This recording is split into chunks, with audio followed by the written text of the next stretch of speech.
So, for an introduction, who are you? Tell me about your company. So Doug Geinzer, I run a company called High Performance Providers. It's just as the name sounds. I represent surgeons in the upper quartile of their specialty or subspecialty that deliver better health outcomes for a lower bundled transparent price. So, this week, I'm just going to go straight into the fun part. Yeah. This week together, we have met with advisors, we've met with employers, we've got a room full of surgeons over there, we've met with a reinsurance company. So everybody in the food chain, any common surprises or anything that surprised you this week in something? The biggest thing, we all have the same common goal. We all want to deliver better healthcare to our workforces in a more transparent manner with higher cost containment. Everybody that we've met this week has that one single mission, and I wish the whole system was that way. I think me personally, the thing that I took is everybody has the same mission, but the roadmap of how to get there is still a little fuzzy for most. Like, hey, I'm used to seeing it in this way. I know it doesn't work, but I'm not necessarily sure. The advisor says, well, this is Vegas, it doesn't work like that. But then in another conversation, we're meeting with surgeons that are like, I would take a lower price all day long. So it's such an interesting thing. Like, did you catch that same? The system has never operated this way. The system has been the system. It's been that way forever and ever, and nobody knows any different from that. Once they start realizing, wow, we could go direct, and really the three parties that matter, the health plan, the patient, and the provider, those are the three that are adding value to the conversation, adding value to the process, and you're eliminating all of the unnecessary middlemen. Good things happen. Nobody loses. So let's take that trifecta of people. Let's go with the most important. I think everybody, if we stay patient focused, everybody wins. So the WIFM, the what's in it for me, the patient. If we were sitting in front of a room full of employees, I don't know, have you ever done an employee meeting? I've not. Okay, No. so we're gonna have to get you into one. But if you were sitting in front of an employee meeting, what would you tell employees? Well, if you've got in this scenario, you can choose where you're going to go. You're not given a book saying go and hunt, peck, and cuss and figure out which one well, Gomez, that sounds familiar, or Mike, I like that name. You don't know where you're going, as where in this model, you are being redirected to a high-quality surgeon or a high-quality provider that delivers better outcomes, and it's known, and it's going to be free. It's not what they're used to hearing. Let's dig into this because, if there was an employee listening, or if employers listening on behalf of their employees, they've never even heard redirect. Aetna, Cigna, the normal. I can't call them and ask them any questions like this. Now that you're seeing the health plan creation side, talk about that function and how important that is in the overall scheme of things. Well, in the old traditional way, you go wherever your doctor tells you to go. Or your buddy, or your aunt, or your whatever. And that's usually what it is. Well, I went to college with this guy. I play golf with him on Fridays. And there's never any quality measures in that conversation. Or many times they just open up the book and you're randomly, well, they're 2 miles away. They're 3 miles away. It's convenient. They seem to be practicing with a hospital system. They must be better because of that. And they just don't know. What most people don't realize is quality is not a factor of the brand of where somebody works. It's the quality of that particular physician's skill set. And it's the physician or the practitioner that delivers the outcomes, not the system.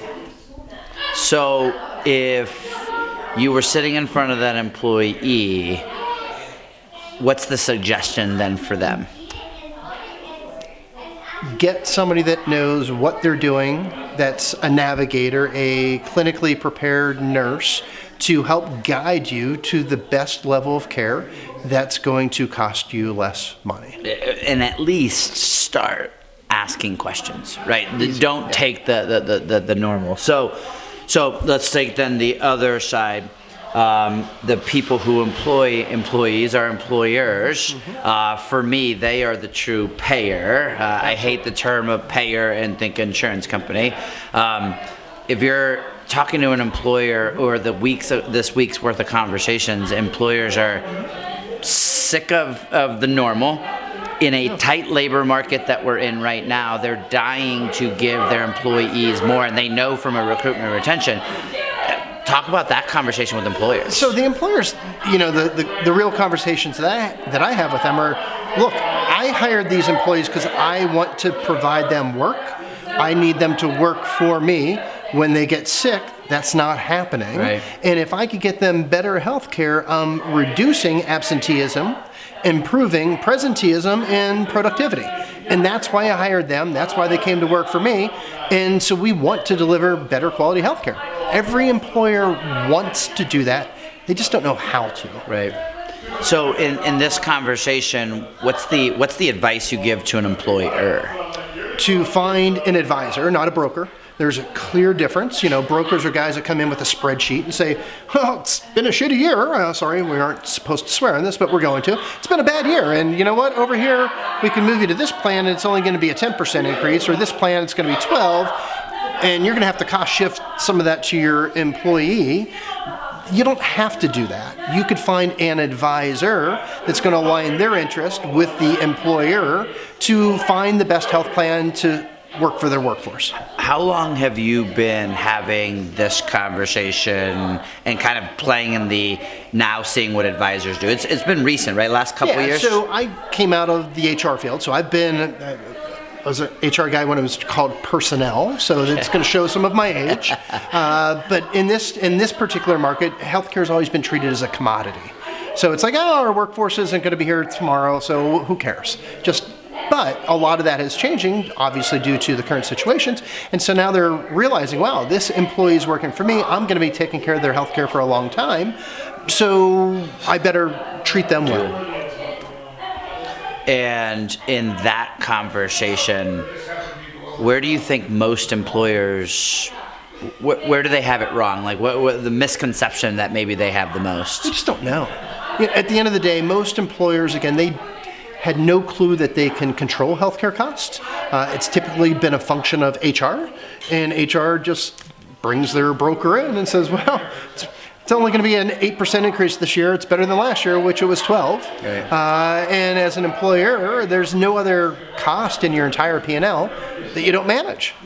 Healthcare has been it's mystique, it's gray, it's unknown, and frankly, the system has taken advantage of it. So last end of that triangle, let's go with the providers, people you work with every day. Getting into this now, what's your aha moment when now you're in the weeds of it every day? Well, the providers, those are my people. They want to deliver good quality healthcare. They want to do it with less friction or less fighting with the carriers. And so right now they have to, if you look inside of their offices, they have 3 times the amount of support staff than they have clinical staff, and all they're doing is billing, coding, and collecting.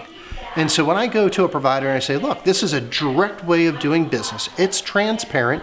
You set your prices and you're going to make a profit. It's going to be fair, but what's important is you're going to get paid either at the time of service or shortly thereafter. And you're going to get paid the amount that you asked for. For them, they're able to eliminate that 30 to 40% that they spend collecting the money. So they'll do that all day long. In a personification. So we met with a whole bunch of folks. Let's think of at the end of the day, we put this pieces of the puzzle together. Walk me through an example you've seen, the patient benefiting, the employer benefiting, the surgeon, the facility. Talk to me about a real life scenario. So it's funny. I think you interviewed Dr. Crevetti earlier. So he does knees and hips, one of the finest in the country. There's not a month that goes by that we're not treating patients from Alaska. So I'll use that because it's kind of extreme. So Alaska is one of the highest costs to deliver healthcare and some of the lowest quality outcomes. So knees and hips cost $70,000, $80,000 for a knee. or hip. So that member travels here to Vegas, and they could cover all of the travel expenses for the companion, the member that's in need of the surgery. They waive all of their out-of-pocket expenses. They come here, they get their care, they're in Vegas for 10 days, they go back home.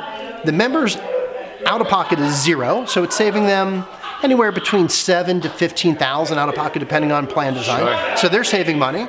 The employer is saving $40,000. And they have better health outcomes. They get back to work in 3 weeks rather than 3 months. No brainer. Everybody wins. No brainer, and I want to end on the employee, right? We started with the member. At the end of the day, we're ending with the member, and the fact that you just said they would have had a $7,000 to $15,000 out of pocket. They paid zero. Yep. I can't imagine the salary average in Alaska or anywhere else being $40,000, $50,000. When we start talking about $7,000, $10,000, $12,000, we're talking about 10, 15, 20% of someone's take-home pay in a world that 67% of personal bankruptcies are because of healthcare reasons. So unwind it a little bit more. So here's this member. They can't afford to get that knee replacement. They don't do it. And so they go to work. Yeah. Their productivity level's half of what it used to be. So the employer's not getting what they hired that person to do. That member's in total pain. They go home. They can't spend time with their wife, their kids. It's a miserable situation because they can't afford it. Now all of a sudden you're giving them the ability to afford that care and get back to a higher quality of life and get back to work, which is what that employer wants, which is what that patient wants. Yeah, everybody wants that. Last question. If you're standing in front of a room of advisors and employers, what's the advice? Unbundle. In terms of unbundle your plan design and bring in direct contracting, because the employers or the providers in that market want to work with the health plans that advisor works with. It's a direct relationship. You could probably realistically, 70-80% of that care can be done in a direct pay relationship, and you'll bring 40 to 50% savings to that health plan, better health outcomes to the member. Everybody wins. I lied that wasn't my last question, so I lied. You travel across the country now doing this. Mm-hmm. Is this something that, we're sitting in Vegas right now, is this something that's only specific to Vegas, or is this in every single pretty much market? Every market. There's some market barriers, whether if it's system controlled, it's a little bit more challenging, and you need to look at a medical travel program, putting a member on a plane to fly them somewhere. But this could be really designed in any market in the United States. So any market in the United States, 80% of the total services that are happening, saving a ton of money, better health outcomes, everybody wins. There's no loser except the commercial carrier. We're not worried about them. No. Thanks, man. Cheers.